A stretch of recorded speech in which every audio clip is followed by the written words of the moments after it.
परमाणु युद्ध, ईरान मरेगा या मारेगा। नमस्कार, आप बहुत स्वागत आपका स्पेशल रिपोर्ट में। मैं हूं आपके साथ श्रुति श्रीवास्तव। जिसका डर था, लगता है अब वही होने जा रहा है। इजराइल ईरान के परमाणु अड्डों पर बहुत बड़ा हमला करने जा रहा है। वहीं रूस और चीन ने ईरान की पीठ पर हाथ रख दिया है। अब ऐसे में खौफ ये पैदा हो गया है कि क्या इजराइल और ईरान के बीच परमाणु जंग होने जा रही है। देखिए रिपोर्ट।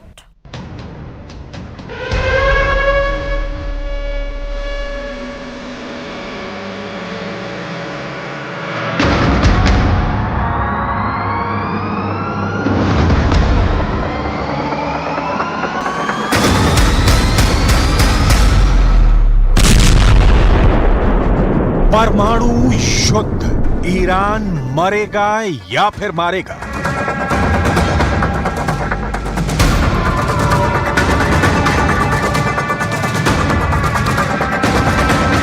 अगर इजराइल ने धोखे से भी ईरान के परमाणु ठिकानों पर हमला किया तो ये तय मानिए कि ईरान के सुप्रीम लीडर के आदेश पर ईरान के टॉप जनरल इजराइल पर सीधा हमला पलक झपकते ही कर देंगे। ईरान के बंकर में घातक मिसाइलों का ऐसा जखीरा मौजूद है जो इजराइल को विनाश करने के लिए काफी है। शायद यही वजह है कि अब इजराइल ईरान के परमाणु ठिकानों पर इसलिए हमला करने जा रहा है ताकि ईरान के परमाणु हमलों से बचा जा सके। जरा देखिए, खुफिया रिपोर्ट के आधार पर इजराइल ईरान के किन परमाणु ठिकानों पर हमला करने जा रहा है। इजराइल के अखबार द टाइम्स ऑफ इजराइल के मुताबिक ईरान के फोर्डो और नटाजन परमाणु ठिकानों पर इजराइल हमला करने जा रहा है। खबरों में दावा किया गया है कि इजराइल अपने लड़ाकू विमान F-35A और F-15EX को हमले में इस्तेमाल करने जा रहा है। 80 मीटर गहराई में मौजूद ईरान के फोर्डो परमाणु ठिकाने पर 30,000 पाउंड बंकर ब्लस्टर बम गिराने का प्लान है ताकि 80 मीटर गहराई में ईरान के फोर्डो परमाणु ठिकाने को तबाह किया जा सके। दावा किया जा रहा है कि 1200 किलोमीटर दूर मौजूद फोर्डो परमाणु ठिकाने को अगर इजराइल के F-35A और F-15EX लड़ाकू विमान तबाह कर देते हैं तो ये ईरान के लिए बहुत बड़ा नुकसान साबित होगा। ऐसा नहीं है कि इजराइल के हमले का दावा खोखला है, क्योंकि इस वक्त इजराइल के फाइटर जेट ईरान के परमाणु ठिकानों पर जबरदस्त हमला करने की प्रैक्टिस कर रहे हैं। F-35A और F-15EX लड़ाकू एक ऐसा अभ्यास कर रहे हैं जिसमें इजराइल से ईरान के बीच औसत 1500 किलोमीटर दूर पर बम गिराना है। हमले से जुड़ी इस खबर की पुष्टि एक और खबर भी कर रही है। इंटरनेशनल एटॉमिक एनर्जी एजेंसी यानी IAEA ने ऐसा खुलासा किया है जो वाकई दिल दहला देने वाला है। IAEA के चीफ राफेल ग्रॉसी ने मीडिया को बताया कि ईरान के परमाणु ठिकानों पर इजराइल के हमले का खतरा बढ़ चुका है, जिसकी वजह से ईरान ने अपने कई परमाणु ठिकानों को बंद कर दिया है। राफेल ग्रासी के मुताबिक IAEA के अधिकारी ईरान के परमाणु ठिकानों का निरीक्षण नहीं कर सकते, जिनकी जांच रोज होती थी। ईरान ने इजरायली खतरे को देखते हुए परमाणु साइटें बंद कर दी हैं। What I can tell you is that our inspectors in Iran were informed by the Iranian government that on the yesterday all the nuclear facilities that we are inspecting every day would remain closed on security considerations. परमाणु युद्ध, Iran मरेगा या फिर मारेगा। Iran ने भी कच्ची गोलियां नहीं खेली है। ईरान को भी कहीं ना कहीं रूस से जबरदस्त मदद मिल रही है। इस वक्त ईरान दुनिया में आत्मघाती ड्रोन बनाने में काफी आगे निकल चुका है। उसके पास हजारों की तादाद में बैलिस्टिक, क्रूज और हाइपरसोनिक मिसाइलें हैं, जिसमें से कई परमाणु बम से बहुत कम वक्त में लैस हो सकती हैं। इसी वजह से दावा किया जा रहा है कि ईरान के परमाणु फैसिलिटी पर हमला करना इजराइल के लिए इराक और सीरिया की तरह आसान नहीं होने वाला है। सबसे पहली बात, ईरानी परमाणु फैसिलिटी बिखरी हुई है और उनमें से कई पहाड़ियों में स्थित है। दूसरी बात यह कि इजराइल से ईरान के परमाणु स्थलों तक सीधी उड़ान के लिए भी हवा में ईंधन भरने या ईंधन भरने के लिए लैंड करने की आवश्यकता होगी। ईरान और इजराइल के बीच जॉर्डन, इराक और सऊदी अरब स्थित है। जिनमें से कोई भी इजरायली लड़ाकू विमान को ना तो लैंडिंग की इजाजत देंगे और ना ही अपने आसमान से उड़ान भरने की मंजूरी देगा। तीसरा यह है कि इजरायल से ईरान के बीच की दूरी 1800 किलोमीटर है, जहां पर इजरायली वायुसेना के लड़ाकू विमानों के लिए परमाणु ठिकानों पर हमला करना जरा भी आसान नहीं होगा।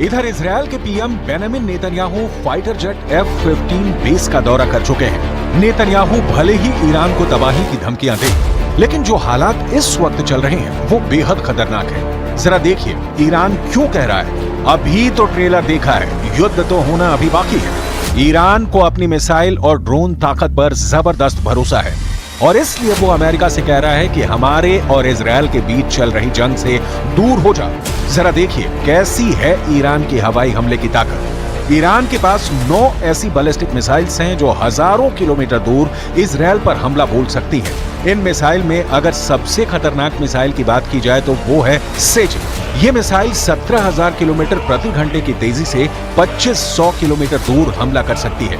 तो वहीं खीबर मिसाइल की मारक क्षमता 2000 किलोमीटर है। इसके साथ ही हज कासेम की अटैकिंग रेंज 1400 किलोमीटर है। ईरान के पास क्रूज मिसाइल भी हैं जो न्यूक्लियर पावर से लैस है। इसकी रेंज 3000 किलोमीटर है। ईरान ने अपने ड्रोन के जखीरे में भी खास काम किया है। पूरे मिडिल ईस्ट क्षेत्र की बात की जाए तो ईरान आत्मघाती ड्रोन का सबसे बड़ा निर्माता है। ईरान के पास मुहाजिर 10 नाम का घातक ड्रोन है जिसकी रेंज 2000 किलोमीटर है। तो वहीं मुहाजिर 10 अपने साथ 300 किलोग्राम का विस्फोटक भी ले जा सकता है। अब सवाल उठता है कि ईरान ऐसे हालात में क्या कर सकता है और क्या वाकई में ईरान के पास ऐसे परमाणु बम हैं जो इजरायल को तबाह कर सकते हैं। जरा देखिए इंटरनेशनल एटॉमिक एनर्जी एजेंसी यानी IAEA ईरान की परमाणु क्षमता पर क्या दावा करता है। कुल मिलाकर अगले 24 से 48 घंटे में अगर इजरायल ईरान पर परमाणु हमला करता है तो पूरा पश्चिम एशिया परमाणु भट्टी में भस्म हो जाएगा।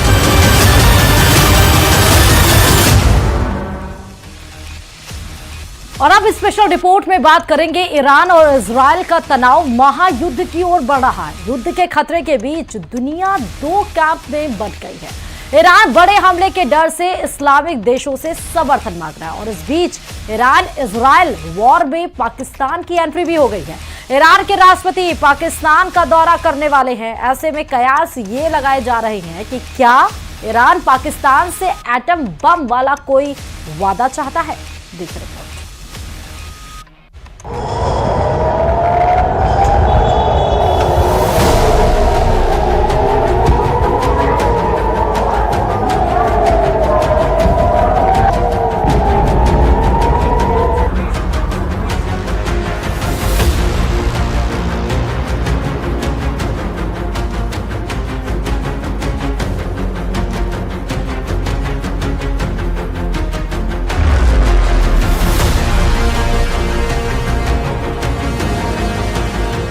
ईरान इजरायल से युद्ध के लिए अब इस्लामिक देशों से समर्थन मांग रहा है।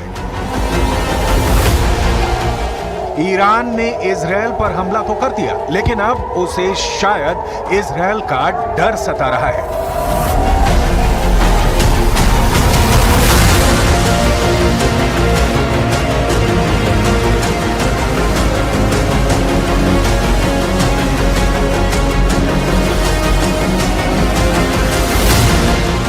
खबर है कि ईरान के राष्ट्रपति के पाकिस्तान जाने की तारीख मुकर्रर हो चुकी है और वो तारीख है 22 अप्रैल। ये खबर सुनकर ही पाकिस्तानी हुक्मरान गदगद हैं। उन्हें लग रहा है कि पाकिस्तान के कटोरे में रहम की कुछ भीख आने वाली है।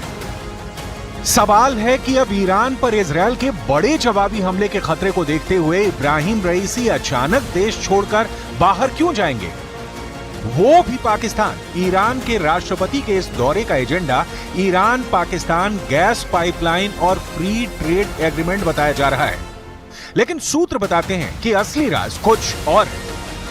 पहला सवाल ये कि 2009 से लटके पाइपलाइन प्रोजेक्ट पर ईरान अचानक इतना एक्टिव क्यों हो गया।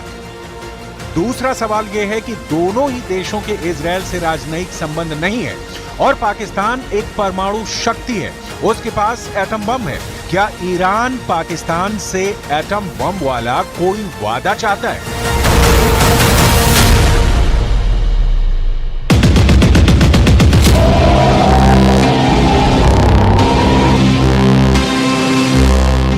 इजराइल लगातार ईरान के परमाणु प्लांट समेत बड़े ठिकानों को तबाह करने की धमकी देता आया है। ऐसे में इब्राहिम रईसी का पाकिस्तान की तरफ रुख करना बड़े सवाल पैदा कर रहा है।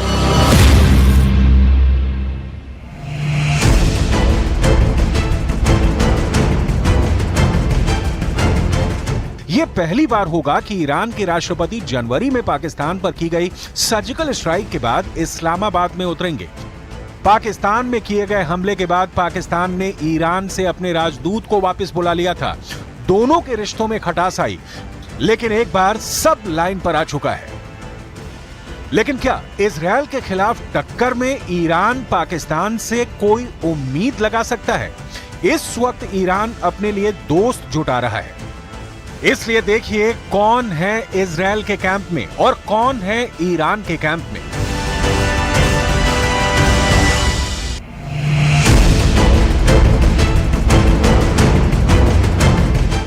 ईरान ने जब से सीरिया में अपने वाणिज्य दूतावास पर इजरायली हमले का जवाब दिया है, पूरा पश्चिम एशिया सुलग रहा है।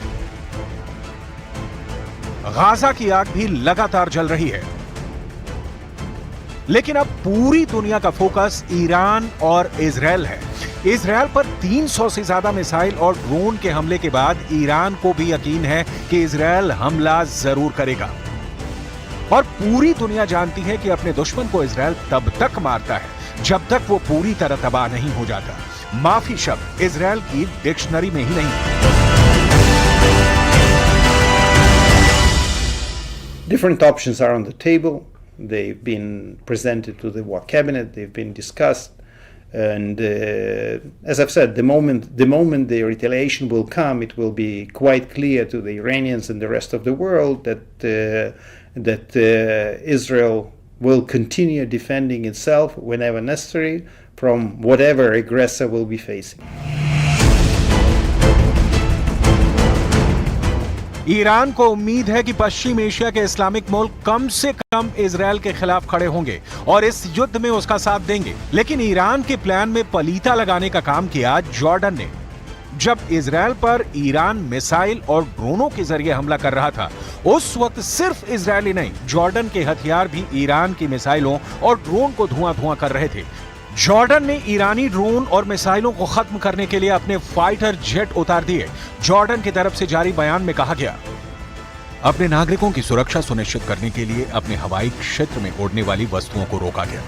कुछ टुकड़े कई स्थानों पर गिरे, लेकिन कोई खास नुकसान नहीं हुआ।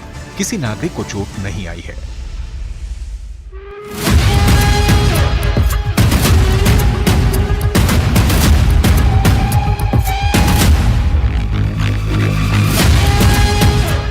ईरान और इजराइल के बीच जॉर्डन है, इसलिए जब ईरान ने इजराइल पर हमला किया तो ज्यादातर ड्रोन और मिसाइल जॉर्डन के आसमान से होकर गुजरे। जॉर्डन पहले ही चौकन्ना हो चुका था और फिर उसने अपने विमानों से बहुत से ड्रोन मार गिराए, जबकि ईरान की कई मिसाइलों को अपने एयर डिफेंस से उड़ा दिया। बहुत सी मिसाइलों और ड्रोन का मलबा जॉर्डन की जमीन पर भी गिरा है। वहीं सऊदी अरब के विदेश मंत्रालय ने क्षेत्र में सैन्य कार्रवाई पर चिंता जताई और युद्ध के खतरों को रोकने के लिए सभी पक्षों से संयम बरतने की अपील की। यानी सऊदी अरब का रुख इजराइल ईरान युद्ध को लेकर न्यूट्रल है।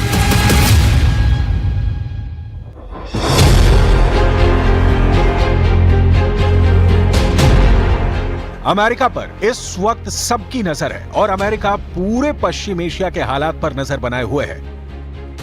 पश्चिमी एशिया में बढ़ते तनाव के बीच अमेरिकी विदेश मंत्री एंटनी ब्लिंकन ने तुर्की के विदेश मंत्री हकन फिदान से बात की। तुर्की और इजराइल में 1949 से ही राजनयिक संबंध हैं।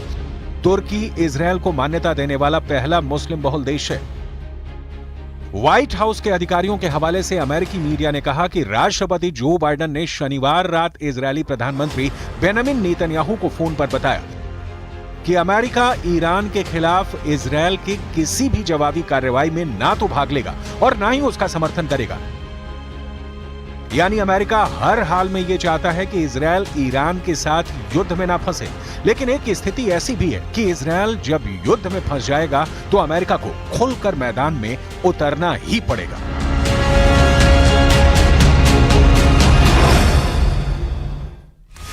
स्पेशल रिपोर्ट में अभी आपको और दिखाएंगे, लेकिन रुकते हैं छोटे से ब्रेक के लिए। देखते रहिए न्यूज़ 18 पर।